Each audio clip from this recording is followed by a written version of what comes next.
Hi, welcome to Rock and Metal Invasion. My name is Steve. Coming up on the show today, I'm doing Slippery When Wet by Bon Jovi, an album that it is today as I record this on August 18, 2023, 37 years old. So it's the 37th anniversary of the release of this album. It was released August 18, 1986. So this was a massive album, of course, lots of hit songs. It's Bon Jovi's third album, but their first really big, successful album. It's gone 12 times platinum in the United States, and it was number one in many countries, gold and platinum in many other countries as well. And it's a big album for me because prior to this album coming out, I wasn't that aware of hard rock or heavy metal bands. I didn't think necessarily it was a genre of music that I liked, but when I heard this album, it made me curious about other bands that had this image and had this sound, and I was basically away from there checking out other bands, and I might talk about that a little bit more once I finish talking about this album. So, like I said, this album came out in 1986, their third album. Lots of important names as well helped out with the success of this album. So you had Bruce Fairbairn was the producer. Now, this was the first time that he had worked with Bon Jovi. Prior to that, Bon Jovi had actually been working with Lance Quinn, so on their first two albums. And Bon Jovi had moderate success, especially on their first album. They did pretty well for a debut album. They had a bit of a minor hit with the song Runaway. But 7,800 Degrees Fahrenheit, I think, was probably looked upon as a little bit of a disappointment. But so Slippery When Wet, they make some changes. Bruce Fairbairn comes in. Also, they collaborate for the first time with songwriter Desmond Child, and that's quite a crucial thing because, of course, Desmond Child ends up co-writing some of the big songs from this album. So yeah, that's a bit of the backstory, I guess. Let's just go through the tracks because I don't have to do a lot of research when talking about this album because I know this album very well and love it very much. If you've seen my channel before, you sort of would probably know that. I have, of course, as well done an episode about Bon Jovi where I called it something like the good, the bad, and the disappointing. Because basically there's a lot of Bon Jovi that I think is very good. I think there's some Bon Jovi that's not good. And there's been Bon Jovi that's been disappointing. So my expectations have been set quite high, and then the follow-ups haven't always been what I've been wanting. But around this time, 1986, they were definitely meeting my expectations. Well, I had no real expectations, actually, because I hadn't even heard of them prior to 1986. But, they quickly became my favorite band. Of course, I'm only 14 at the time. Something like that, 14, 15 when this comes out. So, and like I say, I'm new to this type of music. I just fell in love with this band and this album. Went out and then got their previous two albums, and I thought they were almost equally as good.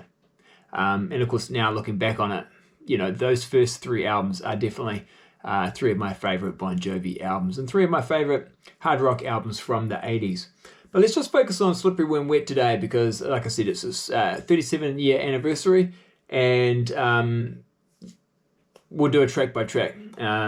So first of all, this is the album. This is what it looks like. This is the version of the cover, the album cover that most people are aware of. There is, of course, a Japanese album cover that looks a bit different, but this is the one most people are aware of. It's got 10 tracks on it, and it starts off with a song called Let It Rock. Now, this is a really great intro to the album, I think. It actually starts off with some sort of like keyboard instrumental type piece there, which does actually have a name. It's called Pink Flamingos, and I think some copies of the album, especially in Japan, it is actually put down as a separate track and called Pink Flamingos. But the keyboard intro that kicks it off then leads on to the song Let It Rock, which is a really powerful, heavy, for at least Bon Jovi, song that really does rock. Bon Jovi have done this in the past, but in their past albums, but it certainly is something that they continue to do on this album and future albums from time to time with these sort of background vocals where they're just not saying they're not singing out words, they're just kind of doing these whoa, whoa, whoas. And so there's a whoa, whoa, whoa on this one, but I think it sounds really good. And, you know, Richie, of course, on guitar also is fantastic. I mean, he is an underrated guitar player because on these first 3 albums especially, he's really able to let rip a lot more than perhaps what you hear on later albums. So really good song, and then if that leads into You Give Love a Bad Name, which everyone is very well aware of. Really good. I mean, I still like this song. I know it's been played a fair bit on radio. It was the perfect first single, I think, because it was relative. It's one of their heavier songs. It rocks hard, but it's got a great hook, quite commercial, but still, you know, heavy enough to know this is a hard rock band. And of course, you know, co-written with Desmond Child. Desmond has said that inspiration for that song came from another song that he had written. He wrote a song for Bonnie Tyler called If You Were a Woman and I Was a Man. So the chorus is quite similar to that. And he always felt that song should have been a hit, so he's kind of taken a part of that and put it on this song. And there we go, he had his hit. Now, next, talking of hits, next one, Living on a Prayer. Again, everyone knows that one. Again, I still quite like that song. I know it's been played to death on the radio, and that's the thing, you know, you've got to remember a lot of these songs you have heard a lot, but if you just sort of take yourself outside of that, the fact that it's been played a lot and go, is it a good song? Did I like it? Yeah, I did. I think it's a good song. I think it's a nice mix of, you know, it's not a particularly heavy song, but it's not a ballad either, and great hook on it. I actually like the lyrics. You know, there's some elements of real life to those lyrics. Desmond Child can talk a bit about that, but I think it's a good song. So I think it's a really good song to have as your third track on the album. Now, one of the songs on the album that I really didn't like at the time and still don't like, and it's not a track that people talk about much, it's Social Disease. For me, it's a bit of a filler, never liked it, and one of the few disappointing songs on this album. Last track though, Wanted Dead or Alive. Again, we're back to another big hit. I like this. I think for a ballad, it's one of the better ballads from the 80s. Again, yes, it got played a lot. It was a hit, but I still enjoy listening to it. I especially like the line, I've seen a million faces and I've rocked them all. I remember, you know, when the music video came out, and I was so into the band, I was just thinking that was a great line. And it was to me, it seemed like, well, that's probably true now. They're so huge, they probably have seen a million faces. Anyway, good song, and that ends side 1 if you've got the vinyl or the cassette. Side 2 opens up with Raise Your Hands. Now, this is another killer song to kick off side 2, just like, you know, side 1 kicks off with a good rocker like Let It Rock. Raise Your Hands is another good one like that. One of my favorite Bon Jovi songs, a real good one. I wouldn't say it's underrated. I think it wasn't released as a single, but I do know that they do play it from time to time in concert, and I think it's a good song.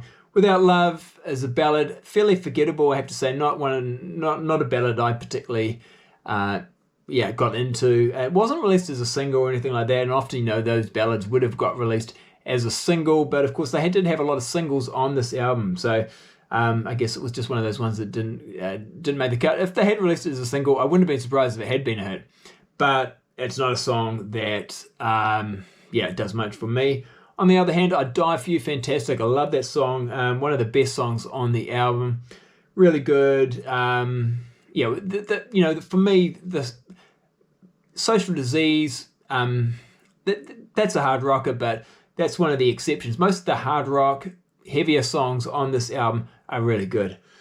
Never Say Goodbye, we're back to another ballad. So, you know, we've kind of got 3 ballads on this album, and I guess that's the downside to the album. I would have probably preferred just 1 or 2, but at this stage they're in the, if you want to call it hair metal, of course it wasn't called hair metal at the time, but they're certainly in the hair metal family. You know, they're just as big or just as part of the scene as Rat and Motley Crue. They've got the hair, they've got the image. The sound of the band is not really that far removed from those other hair metal type bands. I guess one of the differences is they've got a keyboard player, but as far as heaviness is concerned and the way they presented themselves and who they tour with, they're pretty much in a similar sort of they're in with those kind of bands. I think they do start trying to break away from that a little bit more when they're on their next album, New Jersey, when they start to get a little bit more serious, a little bit more mature. Doesn't necessarily make it better, but anyway, we're not talking about that album today. So Never Say Goodbye is track 4 on side 2, and then it finishes with Wild in the Streets, which is actually quite a fun way to end the album. It's not an amazing song, but I don't mind it, and probably a good way to finish up the album. But for me, the standout songs are I Die For You, Raise Your Hands, Let It Rock, and You Give Love a Bad Name. Living on a Prayer and Wanted, also not too bad as well, because those are two of the biggest hits from the album. I've often thought with this album, Slippery When Wet, it would have been a better album if some of the songs that were recorded had made the album instead of, say, for example, Social Disease or Without Love. So for me, and I'll just show you what I've got here. So this is Borderline, the Borderline EP. I think it's only released in Japan. It's interesting it's called Borderline because, of course, Borderline is actually a name of a song that was recorded for the album but isn't on the album. So, and then on the back it's got Living on a Prayer, but then the second track is Borderline. And then it's got some live tracks. But Borderline is a really good song. So it's a non-album track, was not put on the actual album, but is a B-side. Great song, really good. Similar to I Die For You type of song. And yeah, I would have really liked to have that on there instead of Social Disease. And also there's another song, and I've got Wanted Dead or Alive 12-inch single here, and that's got a really nice acoustic version of the song, but it's also got a song called Edge of a Broken Heart on it. Another B-side that didn't make the album, and that reminds me, that's kind of a little bit like Living on a Prayer type of song. Not super heavy, but it's not soft either. It's that kind of in between. And, I could imagine that one, maybe instead of Without Love, that would have been nice. So if they'd done that, it's already like a, 9 out of 10 type album for me, just because what is good is so good. And it has such a sort of, it's such a significant album for me. But if they'd had Edge of a Broken Heart, perhaps instead of Without Love, it would almost be a 10 out of 10 one for me. So the singles, so there was You Give Love a Bad Name, Living on a Prayer, Wanted Dead or Alive, Never Say Goodbye. In some places, I think that was released as a single. I know it was here in New Zealand. There were music videos for all those songs, and they were all big hits. There's also a music video for Wild in the Streets. Big album. They did lots of touring for this album as well. And it really set them up to be one of the biggest bands of the 80s. And it is 37 years old today. So there we go. That's my sort of memories of Bon Jovi. As I said at the start, this album is significant for me, especially because it was kind of like my gateway. So after hearing this album and sort of seeing the band, I then start checking out magazines, and I see other bands like Rat, Motley Crue, that kind of look a little bit like Bon Jovi. I don't really know what they sound like, so I sort of start checking them out. And then I'm totally into it. Phil Collins, Cyndi Lauper albums that I was buying in the past, I'm not saying I didn't like them or don't love them even now, but I'm not so much into the pop rock stuff now. I'm just, everything I'm buying, the band has to sort of look like the guys from Bon Jovi. And then of course, knowing that they had 2 albums prior to this, had to go and check those out. So there was a lot for me to discover once I had discovered Bon Jovi. So, so there we go. And now here I am 37 years later, still talking about the album and still loving that type of music. So, really significant album.